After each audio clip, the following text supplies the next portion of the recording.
Evening, ladies and gents. Welcome to the Hammy Show. Man, have we got an episode for you. I couldn't be more stoked to talk college football with the one and the only Hammy Show fans. Thank you so much for tuning in. This is the Hammy Show presented by Bulldog Illustrated. I'm your host, Hammy Culpepper, and today we're talking college football, like I said. We're talking storylines, headlines, the Poor Ole Me segment. We're talking about what happened last weekend, what we have to look forward to this weekend.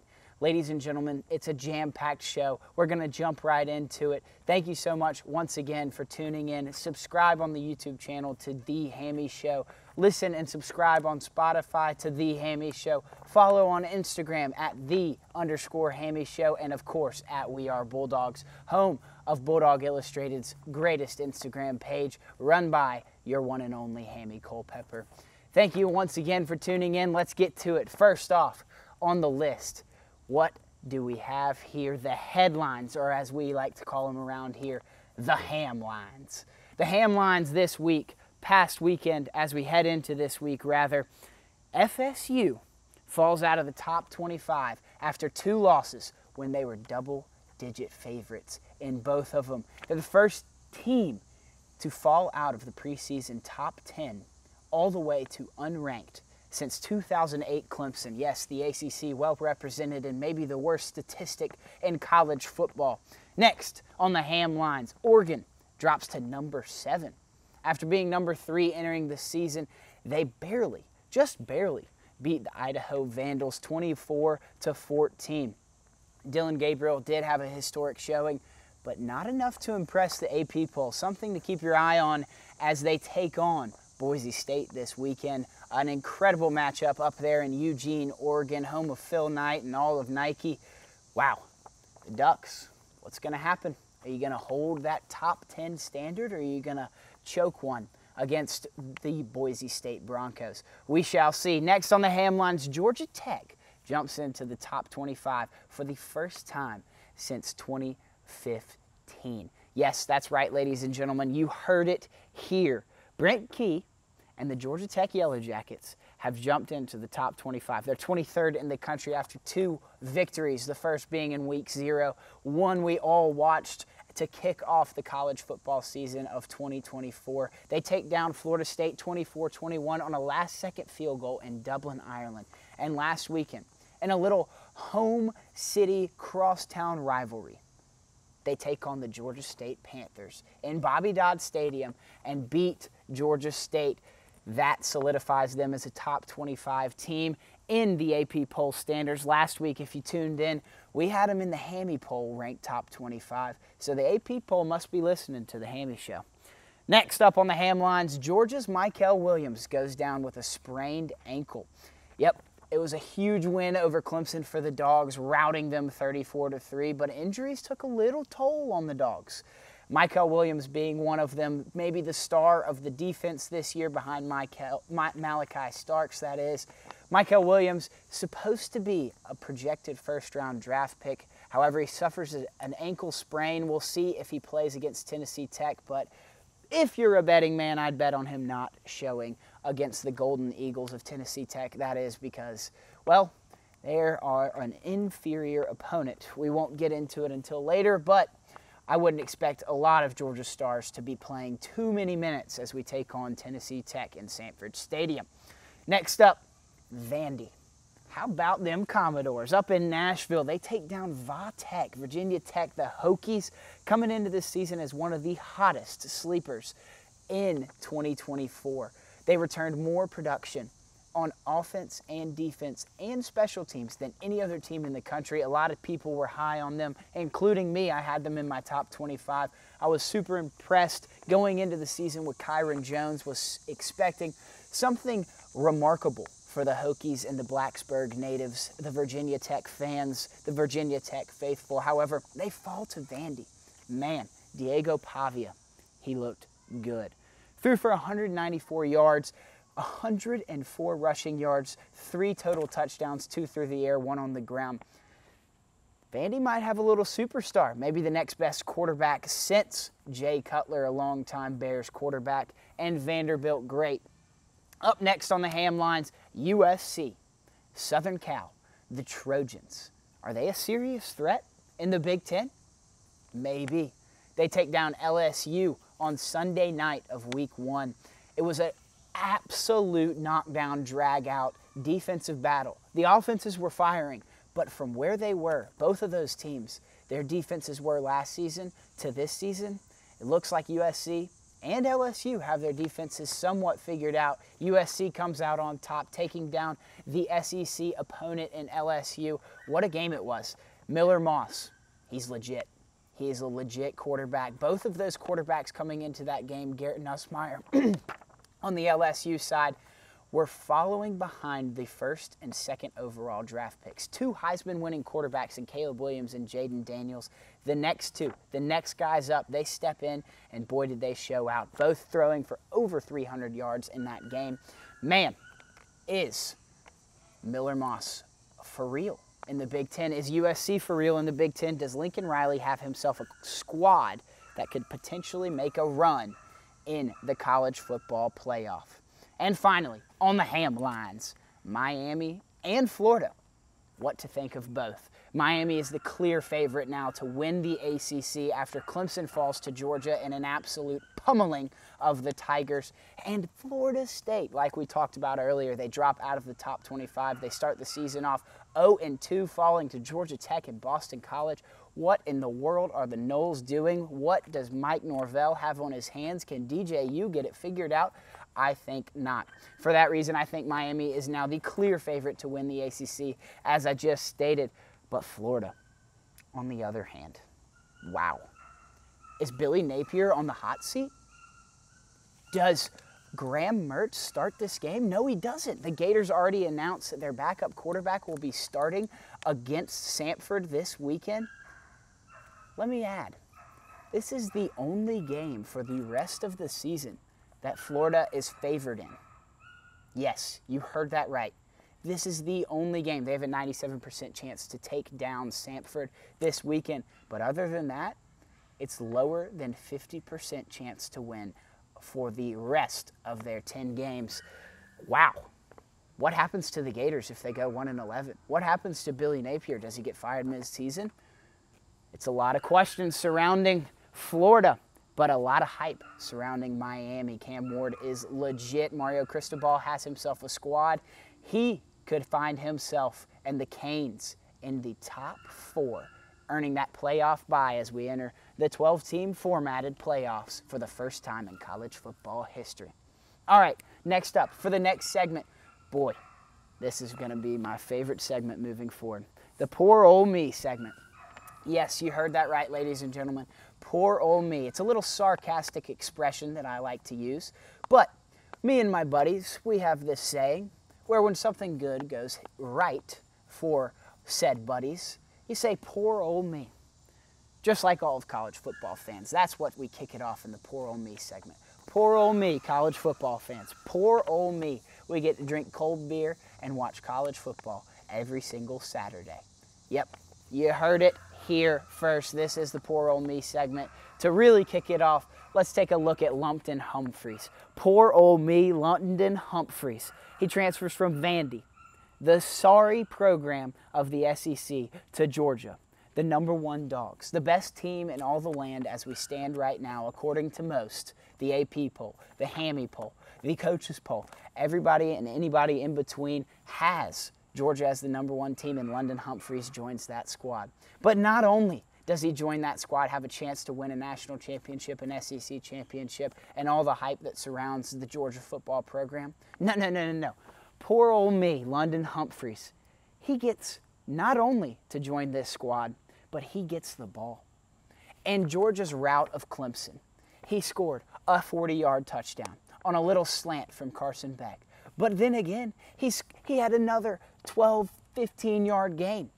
Lumpton Humphreys is a serious threat on this Georgia offense, and he is poor Ole Me, #1. In all of history, Lumpton Humphreys, poor Ole Me, you get to play for Georgia. Poor Ole Me, you get the ball. How about it, Lumpton Humphreys? What a game from number 16. Next on the Poor Ole Me segment, Bill O'Brien. Poor Ole Me, Bill O'Brien. Bill O'Brien in 2022 left Alabama. He was their offensive coordinator. After all the Alabama hype, after all their national championships, Nick Saban brings on Bill O'Brien. And he has Bryce Young, a Heisman-winning quarterback, underneath his wing. He has the best offense in all of college football in the years that he's there. But he leaves. He leaves Alabama. And he leaves kind of happy. And the Bama fans couldn't have been happier. The Bama fans were saying, good riddance, don't let the door hit you on the way out, to Bill O'Brien as offensive coordinator. So guess what he does? He goes to Boston College at the beginning of 2024. And at Boston College, man, has he got a squad underneath his wing there. We got some passerbys passing the Hammy show. Wave to them real quick. We get a go dogs from old John Culpepper, commissioner of District 7, that is. You heard it here first, ladies and gents. That's the greatest father in all the land. But back to Bill O'Brien. Bill O'Brien, he goes to Boston College at the beginning of 2024. He takes on an ACC squad that's maybe dwindling in the ACC standards. But man, does he have a team with him right now. Bill O'Brien, as the Boston College head coach, goes to Florida State, to Tallahassee, as 17.5-point underdogs for the first game of the season. To kick off his era for the Eagles of Boston College, he gets mean old Florida State. Coming off a loss to Georgia Tech, they've got vengeance, they've got anger. Mike Norvell is pissed off, and all they want to do is kick Boston College in the teeth. Well, guess what happens? Guess what happens on Monday night, on Labor Day night? Yep, Bill O'Brien takes it to Florida State. Not only wins, but wins in dominating fashion. They have the chance to score another touchdown, but in NFL coaching fashion, just as Bill O'Brien once was an NFL head coach, he takes a knee. Respect, but it almost was disrespect. Florida State felt embarrassed. Embarrassed enough that the Boston College Eagles had to knee it down on them to finish the game. Well, guess what? Here's where the poor Ole Me standards come in. Yep, Mike Norvell was about to be a favorite for the Alabama head coaching job. Yes, the departure of the GOAT, the greatest to ever do it, Nick Saban, he leaves Alabama, retiring as the winningest coach of all time, most national championships, and the best to ever do it. And Mike Norvell, a favorite to take over the job. These Bama fans don't even consider Bill O'Brien. After he led them to the best offense in college football, after he brought Bryce Young and the Alabama program another Heisman Trophy, nope, they don't even consider him. Consider him not. Well, guess what? Bill O'Brien, poor Ole Me, takes it to the Bama favorite to be the head coach. Now, of course, Mike Norvell stays with FSU, and Bill O'Brien gets to give him an old slap on the face, taking him down and giving Florida State an 0-2 start and dropping them out of the top 25. What a game coached by Bill O'Brien. What a game played by Boston College. So poor Ole Me, Bill O'Brien, he gets to go to Boston College and beat Mike Norvell and FSU. Poor Ole Me. Poor Ole Me, man. All right, next up on the Poor Ole Me segment, Ryan Day and the Ohio State fans. Poor Ole Me. You had Marvin Harrison. You had Emeka Egbuka. You had Chris Olave. You had Garrett Wilson. You had some of the best receivers to ever come out of college in the past 3 to 4 years. And guess what? You found another. Yep, that's right, ladies and gentlemen. Ohio State's offense is serious. And Jeremiah Smith, the freshman receiver, is even more serious. The true freshman finishes with 92 yards in the receiving category on 6 catches and 2, not 1, but 2 touchdowns for the Buckeyes. Yep, that's the first Ohio State receiver in 26 years to debut with 2 touchdowns. Nope, not Marvin Harrison Jr. Nope, not Emeka Egbuka. Nope, not Chris Olave. Nope, not Garrett Wilson. That's right, Jeremiah Smith, the next great receiver for the Ohio State Buckeyes. So poor Ole Me. Poor Ole Me, Ryan Day. Poor Ole Me, Ohio State fans. Poor Ole Me, Buckeyes. You get another stud receiver. Poor Ole, the rest of college football. And that's a true poor Ole Me. All right, no sarcasm there. Poor Ole Me. Next up in the segment, Alabama. God, we talked about how Bill O'Brien left and all that nonsense. Well, they got their head coach. They got DeBoer. The GOAT leaves. He retires. He goes on game day. He sits and talks about Bama, and he doesn't like them. Not he doesn't like them, but he doesn't like them to win the SEC. He doesn't like them to win the national championship. Well, poor old me, Bama fans. You got your guy. Kalen DeBoer comes to Alabama, and he doesn't skip a beat. No growing pains were seen in week 1 of college football as Alabama absolutely offensively firepowers, overreigns, and knocks down any defense that they come in contact with. Yes, it's week 1. Yes, this may be an overreaction. Yes, they played an inferior opponent in an FCS team. But man, Kalen DeBoer, what he did with Michael Penix Jr. last year, what he did with the Washington Huskies, he took them to a national championship. He took Michael Penix to being a Heisman contender, and he's about to do it with Jalen Milroe. Bama had a 42-0 lead at the half. Jalen Milroe exploded for 169 yards passing on guess what? 3 completions. Yep, sorry, 4 completions, 3 touchdowns. Jalen Milroe and Kalen DeBoer are about to go on a tear in the SEC. Kalen DeBoer doesn't miss a beat. He doesn't skip a beat from the Pac-12 to the SEC. Nope. He's got Jalen Milroe. He's got his guy. Bama's got their guy.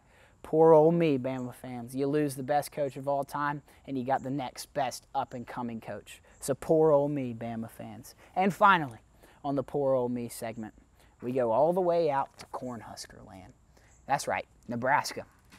Nebraska gets old Dylan Raiola, the #1 touted recruit, the highly touted recruit in all high school football. He decommits from Georgia, flips to the Cornhuskers, and man, he's good.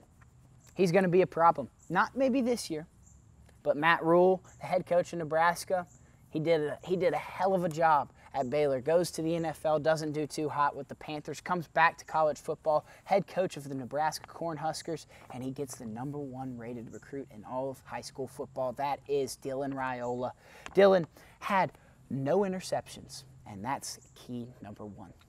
In the last 4 games Nebraska played to close out the 2023 season, they had 4 straight losses. In each game, they had at least 1 interception. Wow.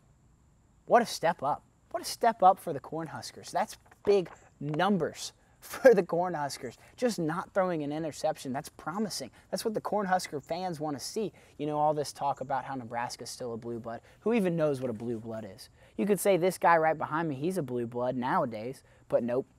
Nebraska holds on to that tiny little inkling of hope that they're a blue blood of college football because of their dominance way long ago before I was even born. Well, they might return to dominance here soon because Dylan Raiola is a problem. He's serious. So poor old me, Dylan Raiola. You get to not go to Georgia and sit behind Carson Beck and Gunnar Stockton and Ryan Puglisi and all those guys. Nope, you get to go to Nebraska and you get to start day 1.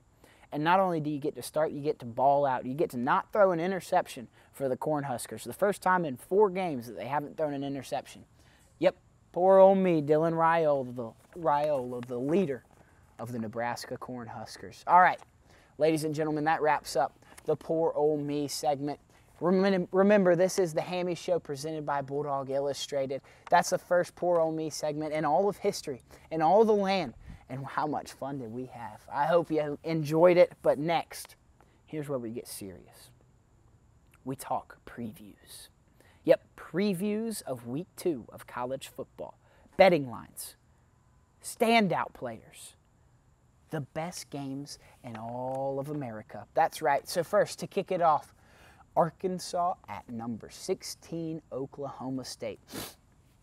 Cowboys, Mike Gundy, Ollie Gordon, all those guys, yep, they're favored by 7.5 as they host the Razorbacks, the Fighting Sam Pittmans, if you will, where Bobby Petrino has returned to be the offensive coordinator and quarterbacks coach. Well, his quarterback, Talon Green, yeah, he's pretty good. He's really good, actually. At least in week 1, the Razorbacks had 10 straight touchdown scoring possessions. Yep. Do the quick math, deductive reasoning, that's 70 points. They beat Arkansas Pine Bluff. Yes, not a good opponent. 70-0. Taylon Green lit up the scoreboard. Scored on 10 straight drives, as I just said. Bobby Petrino's got his guy. The offense is clicking. Sam Pittman's working with that O-line. They're a mean bunch out there in the Midwest, but they're part of the Southeastern Conference. The Razorbacks are seeking their first road win against a ranked opponent when they take on the Cowboys since 2016 when they beat TCU. So, what's on the other side of the ball? What's on the other sideline? Well, that would be Mike Gundy, the mullet man. Yep, I'm a man. I'm 40. I'm Mike Gundy. You don't want to mess with me. You don't want to mess with Ollie Gordon either. The Cowboys are a problem in the Big 12. Number 16 in the country. Their defense has shown flashes of those historic Mike Gundy defenses. And then their offense, man, Ollie Gordon. If you had a little bit of dough and you were willing to risk it on a running back Heisman winner, well, you might want to put it on Ollie Gordon. He and the Oklahoma State Cowboys had a 44-20 win over South Dakota State last week. There were some flashes, like I said, of Gundy's historic defenses, but they've got a few more kinks to work out before they can be a serious problem in the Big 12 and take over the Kansas States, the Kansases, the Utahs, those top-tiered teams of the Big 12. But as we speak, they have a shot at the 12-team playoff and getting one of those at-large bids, maybe even a conference championship and finding themselves in the top 4 and getting that bye week in this 12-team format. So, back to Ollie Gordon. He had 126 rushing yards on the day last weekend against South Dakota State with 3 touchdowns. He's going to be a problem for this Arkansas defense. Yes, they held Arkansas Pine Bluff to 0 points, but can they do enough to slow down Ollie Gordon and the Cowboy offense as they take them on this Saturday? So here's my pick. Remember, the line, 7.5 in favor of the Cowboys. Give me them Cowboys in a close one. Not covering, but Ollie Gordon defends his home. He defends Oklahoma State and goes crazy on this Razorback defense, leading the Cowboys to a 34-29 win. Yep, that's 5 points. They win by 5, not 7.5. Not covering. Give me Arkansas on the points. All right, next up, Georgia Tech goes all the way up north to Syracuse. They're 3-point favorites. Like I said, first time since 2015 that they've been ranked. Brent Key and their offense has been moving against Florida State, against Georgia State, and now they travel all the way up to Syracuse to take on the Big Orange in the Carrier Dome. Can they defend this top 25 status? Can they go 3-0 to start the season? Can Haynes King lead this offense to yet another staple victory early in the Brent Key era? Well, we shall see. But Haynes King, man, his legs are a threat.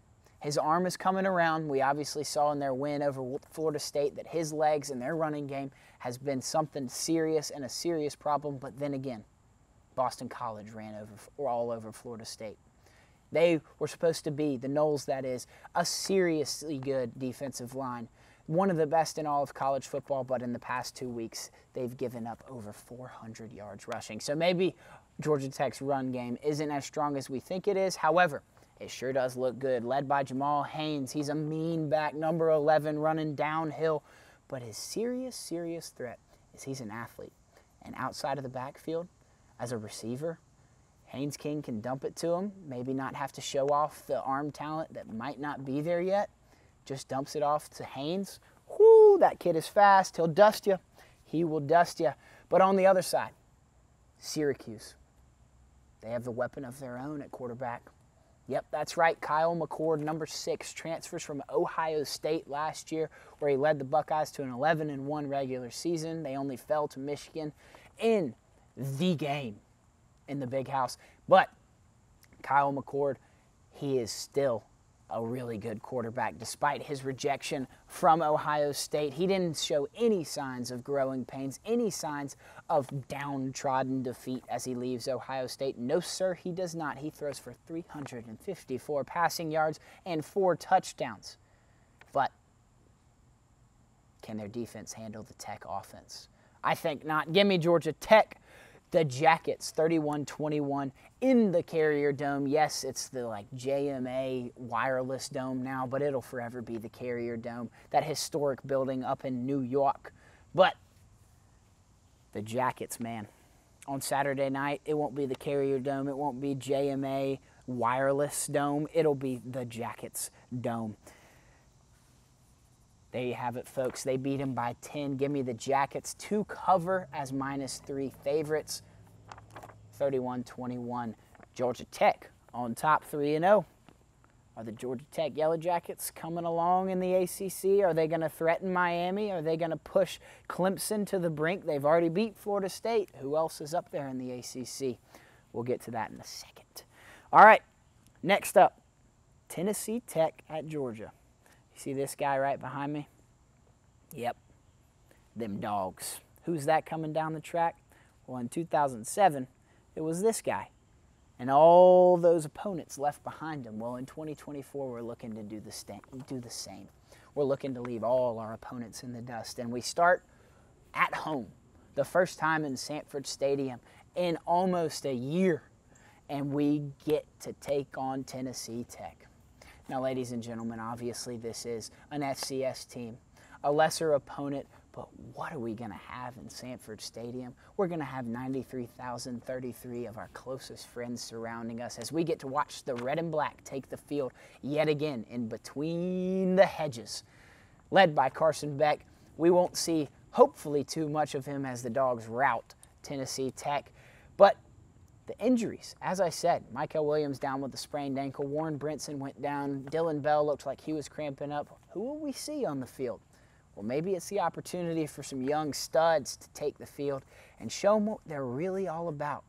I look at Justin Williams, the highly touted linebacker recruit. I look at some of the other guys from previous classes. Samuel Mpemba, another linebacker who's supposed to be a serious, serious problem. Then again, Ellis Robinson, KJ Bolden, both on the defensive side of the ball, both in the secondary. KJ Bolden, a stud against Clemson, had some serious playing time. Ellis Robinson, a little bit in trash time. We can see them work out those kinks, work out the youngster stuff, work out the freshman woes, if you will. We can see these dogs take the field and be maybe the next new breed of Bulldog. We won't really touch the line. I mean, 53.5 is the largest in school history for the University of Georgia. I always hate touching those outrageous lines when big-time teams take on little cupcake teams. So we'll steer clear of that, but nonetheless, the Dogs will get to see some excitement in between the hedges once again. And now, out to Salt Lake City, Utah. Number 11, Utah hosts Baylor. For the first time, the Utes are playing in the Big 12, and for the first time, they take on a conference opponent. That's right, the Baylor Bears, led by Dave Aranda, come to town looking to show them what the Big 12 is all about. Well, Dave Aranda, he hops on the mic for the first time in 5 years. That's right. The last time he called a defense was on 2019 LSU when he led the Tigers to a historic run. They won the national championship, of course. They had Joe Burrow, Jamar Chase, Justin Jefferson, Thaddeus Moss, Clyde Edwards-Helaire all on offense. But on defense, they were dirty. And Dave Aranda, he was the guy calling the defense. So he hops back on the mic for the first time. He sits in the captain's chair yet again. He gave a badass quote. Excuse my French, but to be quite frank, it's just badass. Talking about taking over the mic for the first time. It's like you're a fighter pilot and you've got this great fighter jet and all its Mach speed. You've got all these weapons and you get to fly the thing. But there's people out there that want to kill you, you know? Well, Utah's looking to kill him. They're the opponent. They're the other fighter jet. They're going from Top Gun all the way down. They're dogfighting in the air, and Dave Aranda's the guy trying to slow down Kyle Whittingham, Cam Rising, and the Utes offense. So, let's switch to the Utes. Like I said, Kyle Whittingham, tied for the second longest tenured coach at one single school in all of college football alongside Mike Gundy at Oklahoma State. That's Kyle Whittingham with Utah. And guess who he's got with him? Cam Rising, his longtime starting quarterback. He's an absolute dog. Been in the college football realm for quite some time now.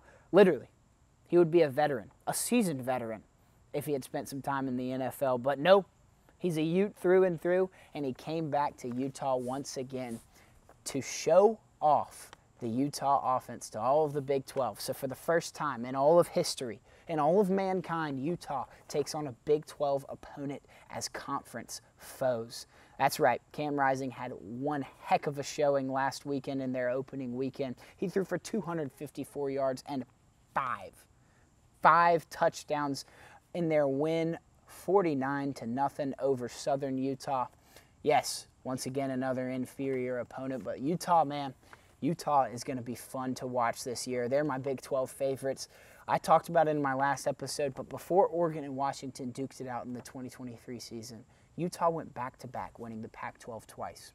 You think old long-standing Kyle Whittingham, old man quarterback Cam Rising want to come to a new conference and show a little inferiority to the Big 12 in their new conference? Nope. They want to prove them wrong. They want to prove them that they belong in the Big 12. They want to prove them that they own the Big 12 already, even in their first year of being there. So give me Utah, 41-20, as they cover and take care of business over the Baylor Bears. A lot of storylines. Dave Aranda calling the defense for the first time in 5 years, but Cam Rising, this Utah offense, they're too much to handle. So give me the Utes, 41-20. Like I said, on to the next, Iowa State at Iowa. Rivalry week already? Not quite. Not exactly. Iowa State of the Big 12 travels all the way up to Iowa. Yes, just that short distance in the state of Iowa to take on Iowa of the Big 10. The Hawkeyes, that is. The Iowa of recent memory, as we all know them. A good 3-and-out offense, punt, and their defense wins football games. Well, last weekend, they took down, I think it was McNeese. Maybe we start betting on the Iowa overs. Maybe this offense is clicking. Maybe Cade McNamara, the Michigan transfer, has got the Iowa offense moving in the right direction so we don't have to just watch their defense beat teams 9-0 or 9-3 or 6-0 or 6-2. Yeah, I don't buy it. They played an inferior opponent just like much of college football in week 1 and week 2. And they come to, or Iowa State comes to them, and they take on a for real defense. So will their offense be somewhat good? Maybe. But will Iowa State's defense shut them down just enough? I think so. However, like I said, defense wins championships. Defense wins Iowa football games. Give me the Hawkeyes as they take down the Cyclones 17-9 in a defensive knockdown, drag-out, boring but awesome defensive battle. They control the line of scrimmage, the Hawkeyes do, and still win football games with their front seven. So, Iowa on top 17-9 over the in-state rival Iowa State. Moving on down south to the SEC. South Carolina at Kentucky. Whew. Is this a scary game for Shane Beamer and the Gamecocks? Yes, it is. The Gamecocks, what did they do last weekend? Well, ladies and gentlemen, they barely beat Old Dominion, the Monarchs. Yep, it was a last-minute win over the Monarchs, 23-19. Nothing on offense was clicking. Lenoris Sellers, their quarterback, yeah, he threw for 114 yards. But wait, Hammy, they won the game. Their running game must have carried them. Kind of. They had 174 yards on the ground. Yes, a good performance. However, in total yards, Old Dominion outgained South Carolina 305 yards of scrimmage to 288. Old Dominion literally just beat themselves, and South Carolina just happened to find themselves on top.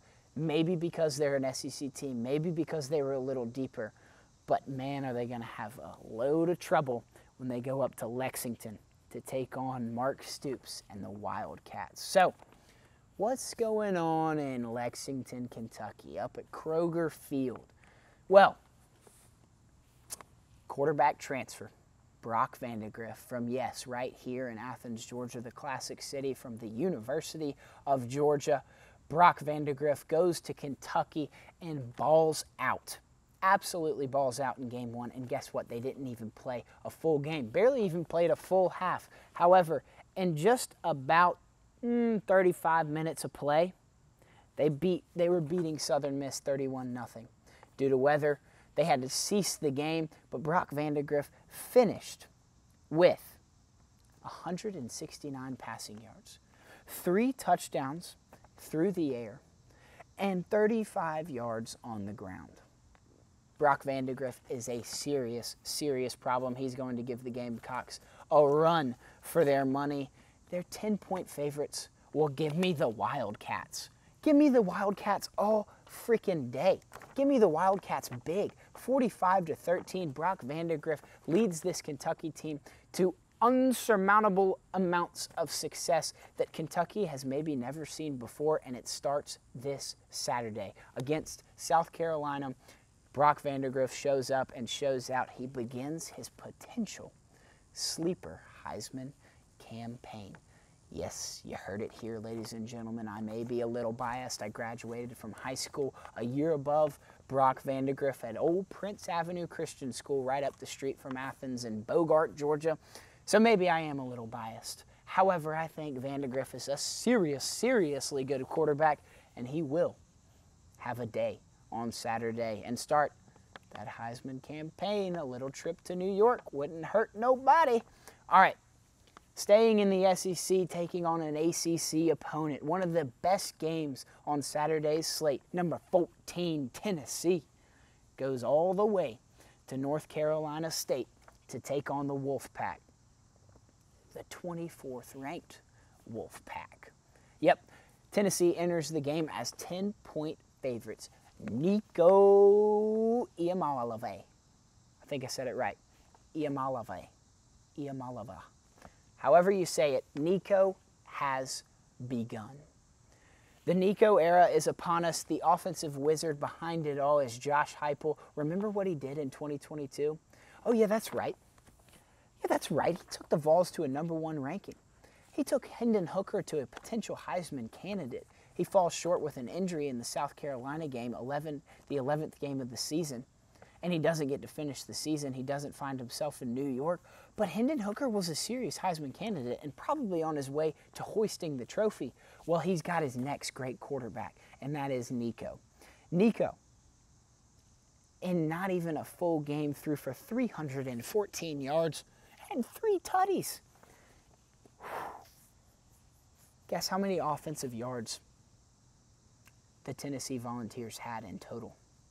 Yep, 718 total yards. I'll let that settle in for a sec.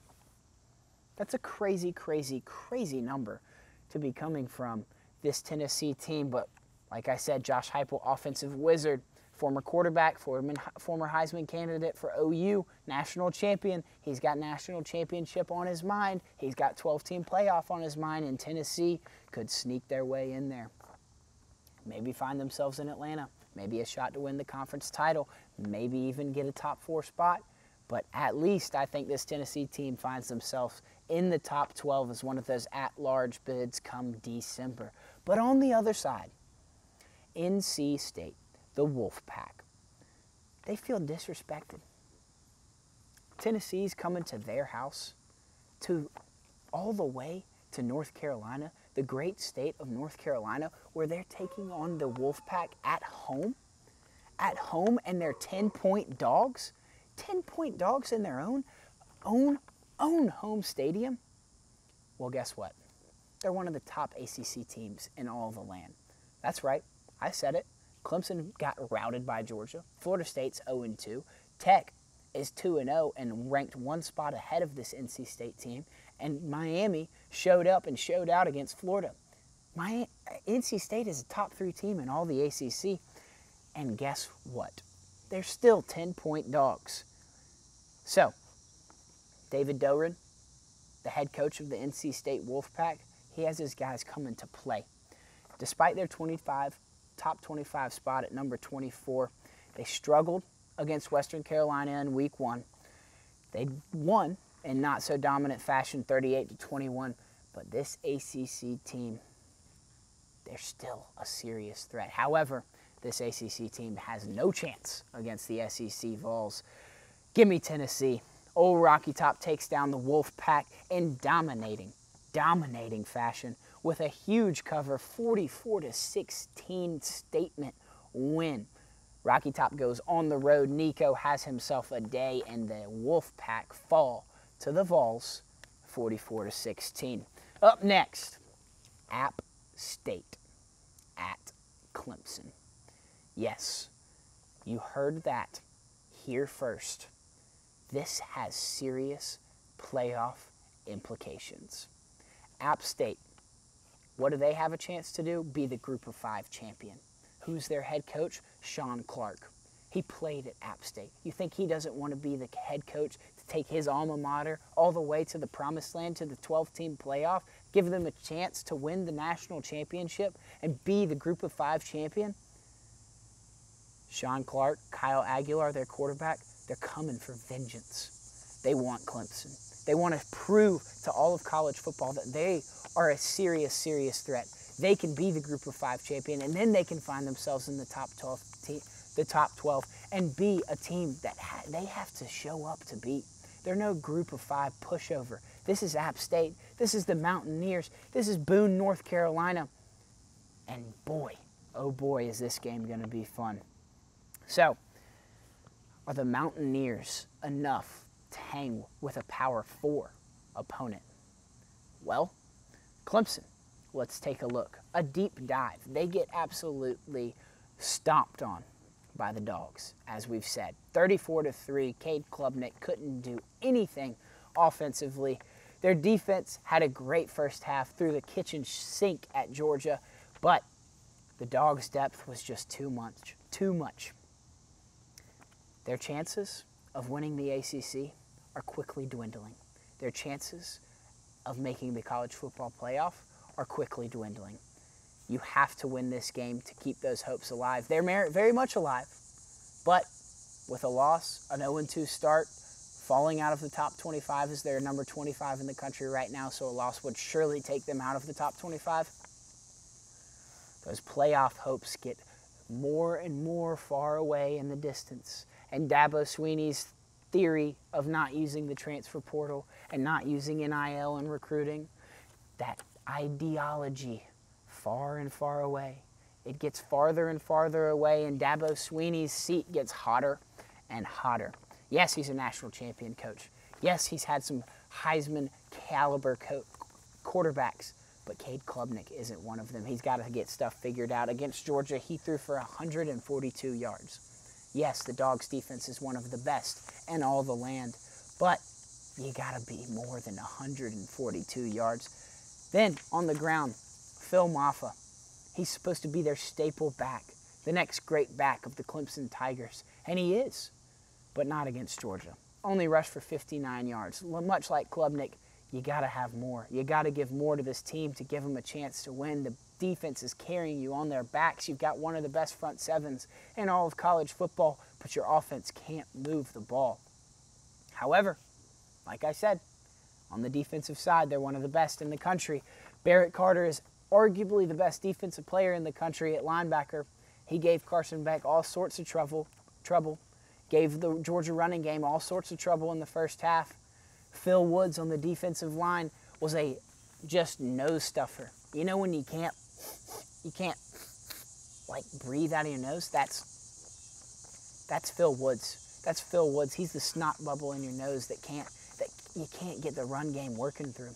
Phil Woods is a problem on defense, and for that reason alone, I give the Tigers the benefit of the doubt. Their defense comes through. Their offense gets somewhat working, does just enough. Cade Klubnik throws for just enough yards, throws maybe 1 or 2 touchdowns. Phil Maffa has 1 or 2 touchdowns on the ground, surpasses the 100-yard rushing mark, and Clemson takes down the Mountaineers, not to cover, in a knockdown, drag-out win. Clemson defeats App State at home, defends Howard's Rock, and beats the Mountaineers 23-15. Ladies and gentlemen, App State, still, if they lose this game and they finish 11-1, they could be that Group of 5 champion. Clemson, starting off the season 1-1. What do they do next? Can they still be a contender in the ACC? Can they still get to that conference championship? Or if not, can they still have done enough in the regular season to find themselves in one of those at-large bids in the top 12? We shall see. Huge playoff implications resting on the game in Clemson, South Carolina between App State and the Tigers. Next, much like the previous game we just talked about, Boise State at Oregon. Number 7, Oregon, like we talked about earlier in the Hamlines. Oregon enters the game as 21.5-point favorites. But just like the last game, Boise State is like App State, one of the top contenders to get that Group of 5 champion spot and find themselves in the top 12. If Boise State were to take down Oregon, you know how much of a statement that would be? Oregon is one of the top 3 teams in all of the land if they get stuff figured out. Dillon Gabriel is a Heisman favorite. If Boise State, the Broncos, were to go away from the Smurf Turf, go into Eugene, Oregon, and beat the Ducks, Boise State would make a serious statement of being that Group of 5 champion and finding themselves in the 12-team playoff. So who do the Broncos have? Well, guess what? A Heisman sleeper. Yeah, the Ducks might have the Heisman favorite, but the Heisman sleeper, my best Heisman sleeper behind the top 4 or 5 guys that are the favorites to win, Ashton Jeanty. Yep. You never heard of him? Well, get used to hearing his name. In their first game of the season, when they went all the way across the country to Statesboro, Georgia to take on the Eagles of Georgia Southern, guess what he did? He ran for 267 yards and 6 touchdowns. 6 touchdowns. If that's not a Heisman performance, I don't know what is. Jeanty is a serious problem for the Ducks defense, because guess what the Ducks did last Saturday? They beat Idaho just 24-14. Now, yes, ladies and gentlemen, Dillon Gabriel did have one historic day, throwing for 389 yards, 380 rather, on 41 of 49 passing.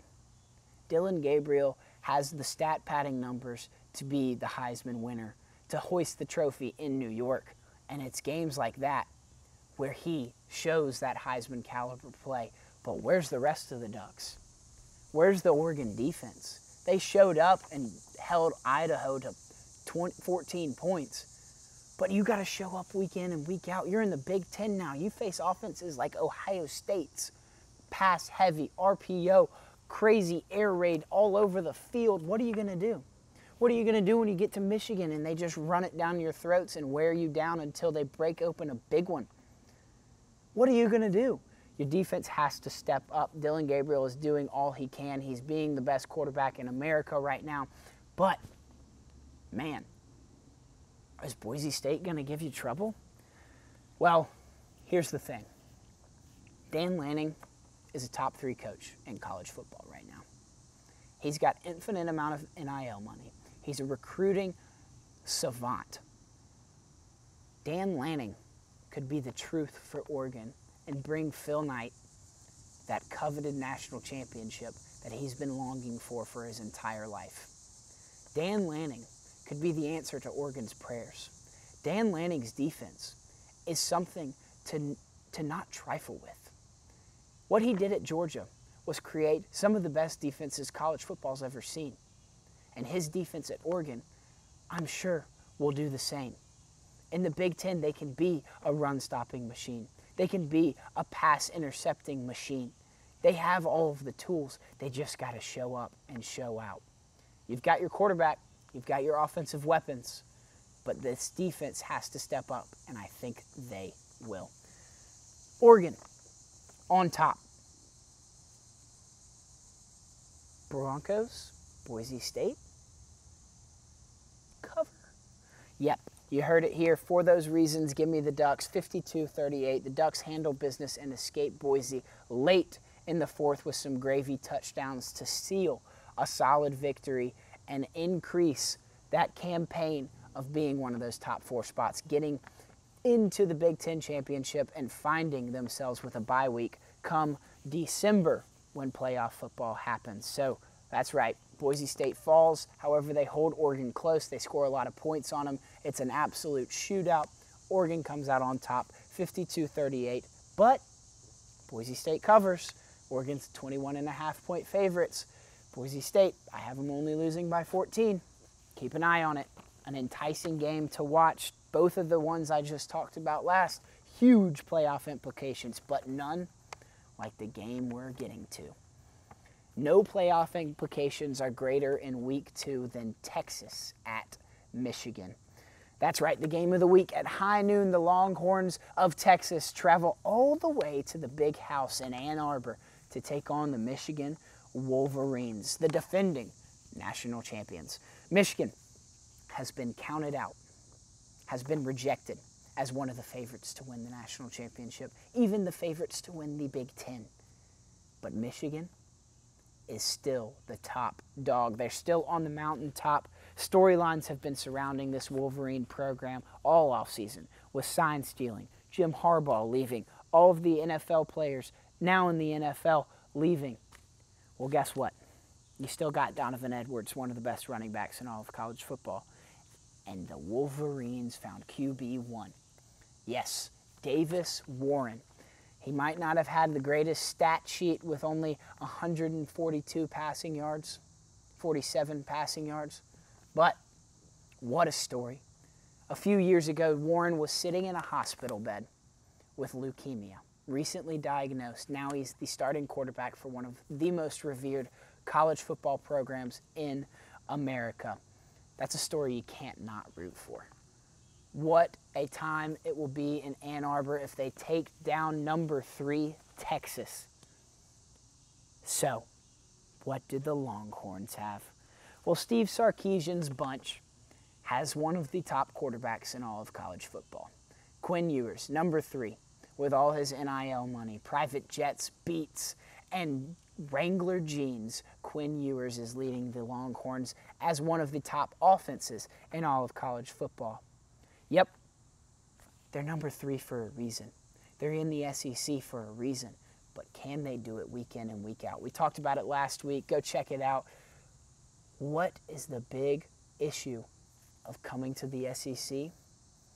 Well, Texas, you might ask, beat Bama last year in Tuscaloosa.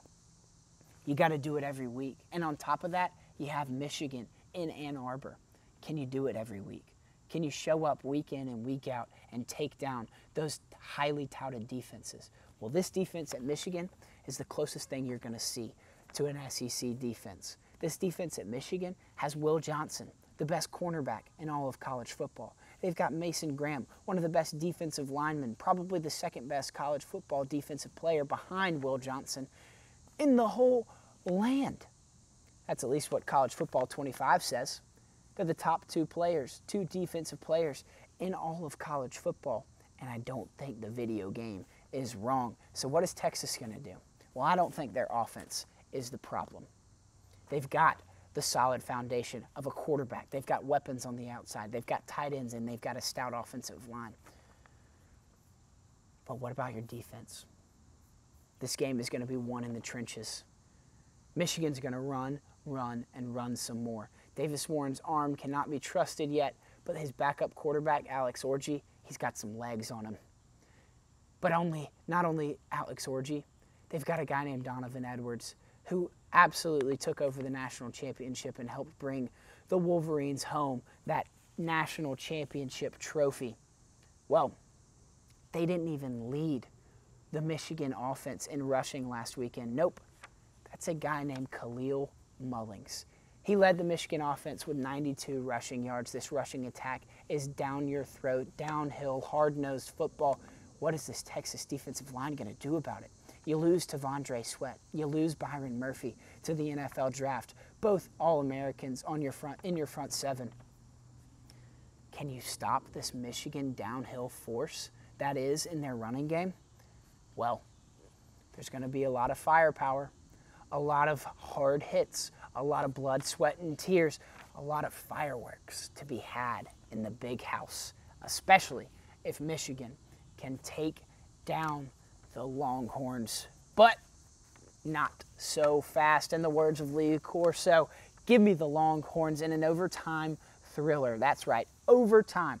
The Texas offense outlasts the Michigan defense, and the Wolverine offense just can't hang. Texas, not by 7.5, but a huge win away from home. Give me the Longhorns, 26-23 in overtime, like I said. Well, ladies and gentlemen, that's the Hammy Show presented by Bulldog Illustrated. We talked Hamlines. We talked Poor Ole Me. We broke down every single notable game in college football in Week 2. Headlined by Texas at Michigan. Ladies and gentlemen, it's going to be a fantastic Saturday, a fantastic weekend. Stay safe. Drink plenty of cold beer for me. This is Cheers from the Hammy Show presented by Bulldog Illustrated. Thank you for watching. Please like, subscribe, follow, do everything you can on Instagram, social media, Twitter, YouTube, Spotify, what have you. We love you guys. Thank you for watching. And go Dogs.